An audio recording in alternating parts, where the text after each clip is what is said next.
Cabin Fervor by Two-Away.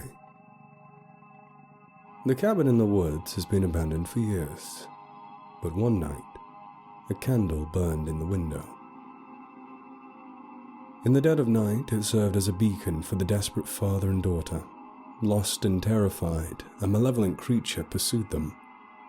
The dancing flame tickled the candle's wick, its light magnified by the shiny tin dish on which it stood. The fragmented family burst through the old yet sturdy door and fell to their knees. As the terrified little girl began to beg her father for answers, he hushed her with 2 fingers over her lips. He knew that whatever pursued them was still out there, still hunting. Just as the thought of dousing the candle entered the father's mind, it snuffed itself out, as though the cabin knew. Through the pale moonlight that pierced the window opposite them, they could see the meager furnishings of the cabin. There was a single chair under a dusty painting and a spongy off-white cot. After what felt like an eternity of sitting in silence and darkness, the man believed that whatever was pursuing them had given up. He stood, took his daughter's hand, and led her to the cot. As she laid down, he sung a lullaby to soothe her fears. Lay down, sweet lily, lay on the river's bed. When you sit up and rise again, the sun will kiss your head. Haggard and tired, the man made his way over to the chair. A strange sense of serenity overcame him as he leaned back into its soft cushions. It was as though the chair was made for him. Lily laid sleeplessly on the dingy cot, too scared to sleep. She went to her father for comfort, but found that he had drifted off. As the sunlight pierced the scraggly, bleak and bare tree line, Lily hurriedly ran to her father's side. Daddy, wake up! It's light out. Can we look for Mummy? Can we go home?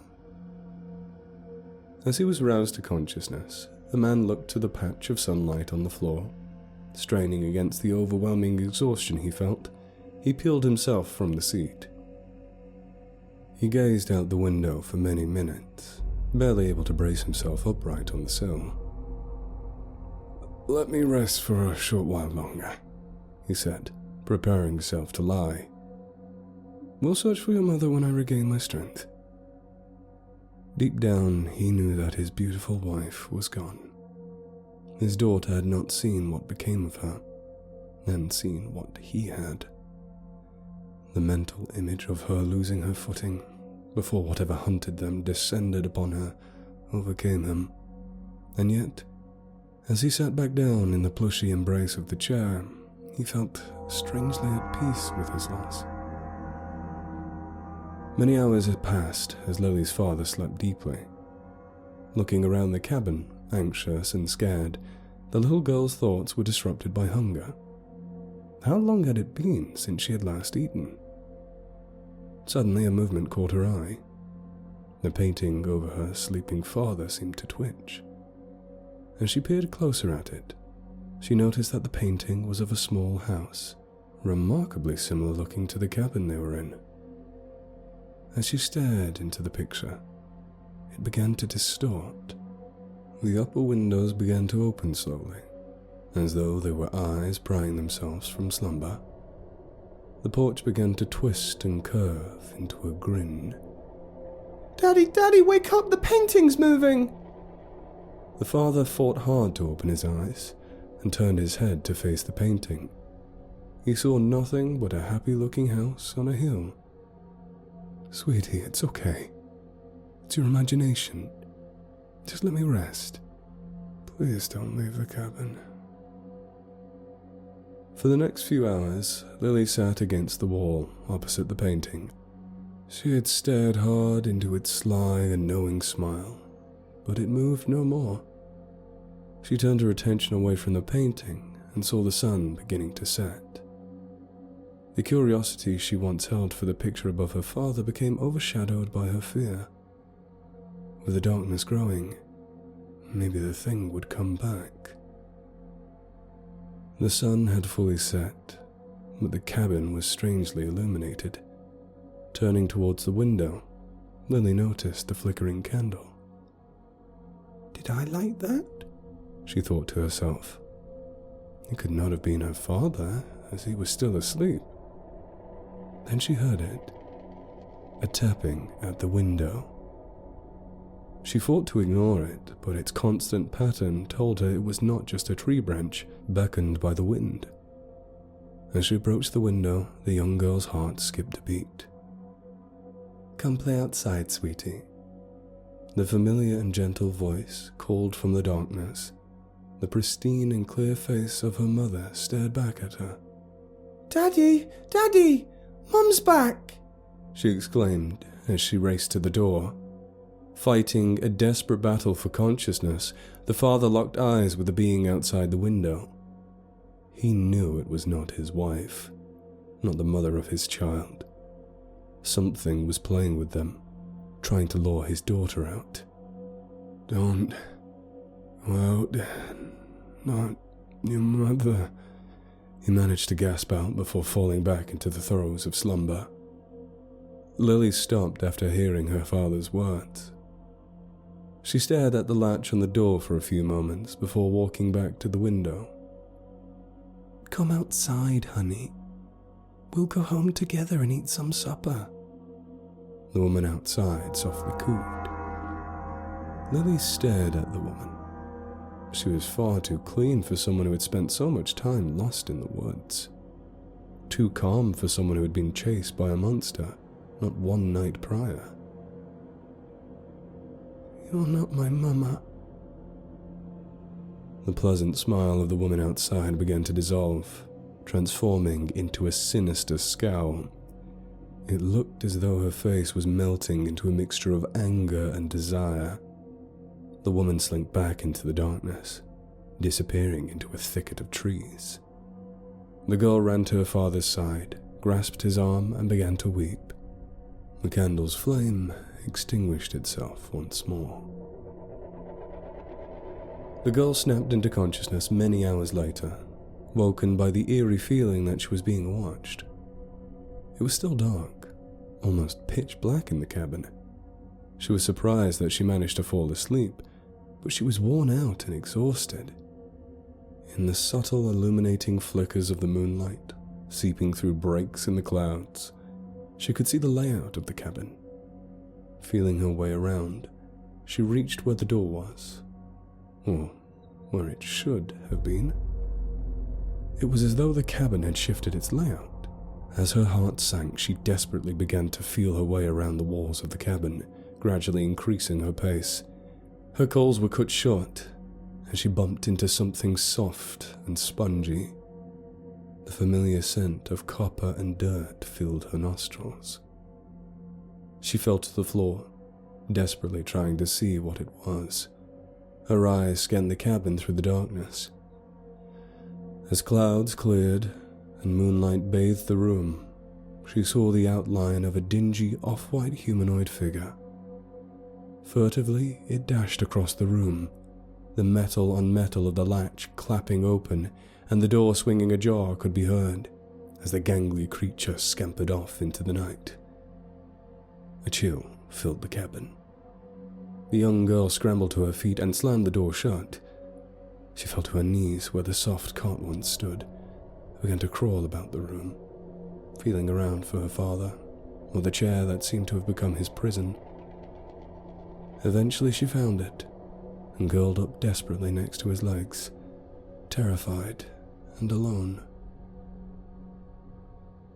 After a time she couldn't measure, she stood and guided herself to the window. The thought of the candle's flame somehow made her feel less isolated, less alone.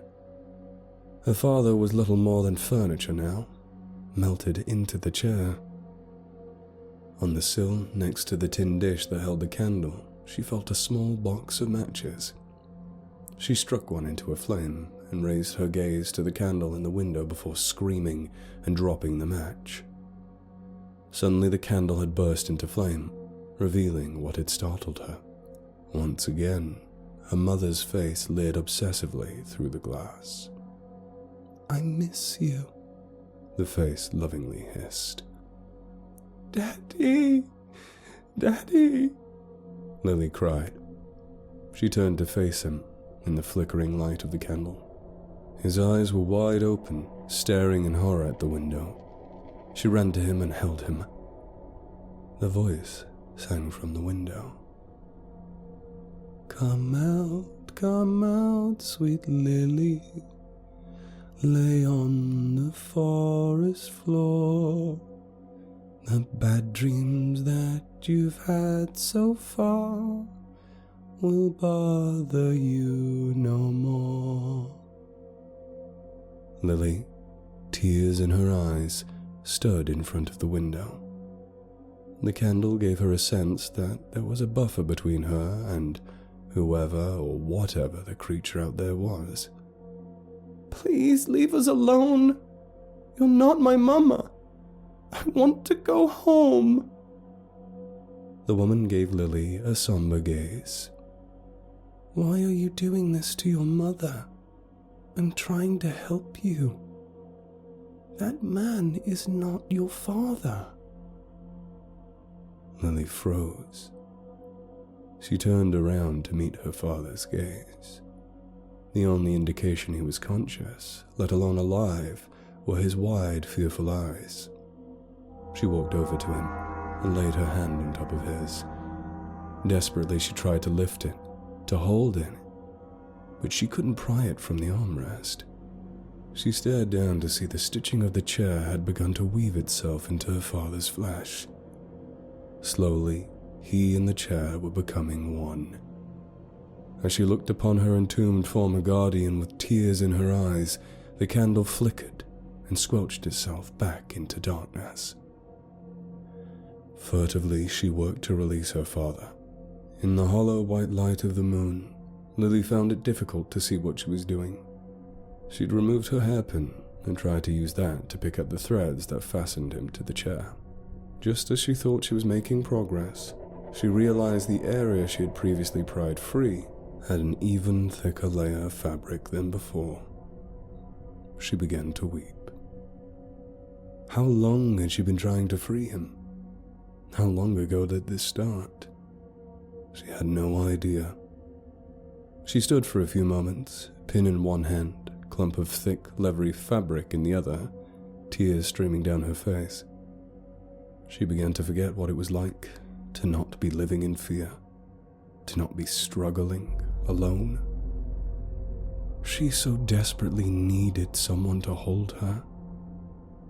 At that moment, the candle's wick immolated itself once more.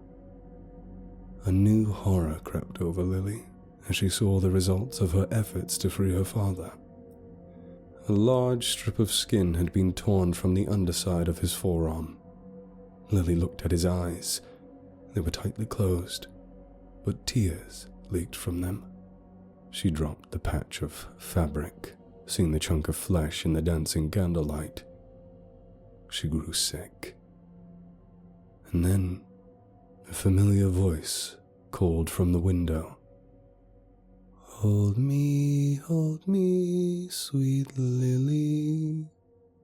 Give me a hug so tight. All your fears and woes be gone. I'll guard you through the night. It was a familiar voice, but not that of her mother. A desperate sense of hope filled her heart. She turned her gaze to the window. Two faces peered back at her, her mother's and her father's. Please come outside, my dear. That man is not your father, the thing wearing her father's face said. She looked back at the man in the chair. He didn't look sleepy anymore. In fact, for the first time since he sat in that chair, he looked truly alert. He was thoroughly bound to the chair. It was difficult to distinguish where he ended and the piece of furniture began. He was struggling, feebly, pathetically thrashing as much as his bondage would allow. He attempted to speak, but it was muffled, as his mouth was stitched shut. He desperately tried to warn Lily. Why did the creature abandon its chase once we arrived here? He thought. Was it trying to lead us here all along? A dark clarity consumed his mind, as he realized the cabin they believed to be their salvation may very well be their doom. If I go outside, will we go home? Lily said, feeling the first true hope she'd had since they first encountered whatever was out there. We'll take you home, sweetie, they both said in unison. Lily slowly walked over to the door and placed her hand on the latch. The man in the chair thrashed ever harder, his moans and wails grew louder. She looked back at the sobbing man who wailed pitifully through his bound mouth. I'm not sure if you're my papa, she muttered softly to the man in the chair as she opened the door and stepped outside. Tears streamed down Lily's face as he looked past the candle in the window. He watched his daughter walking into the woods, with a figure on either side of her. The figures looked horrendous, misshapen, inhuman. He attempted to cry out in vain, as he felt the new stitching pull his eyelids shut. The last thing he saw was his daughter, crossing into the darkness as the candle flickered out once more. Come back, sweet Lily. Your life is on the line.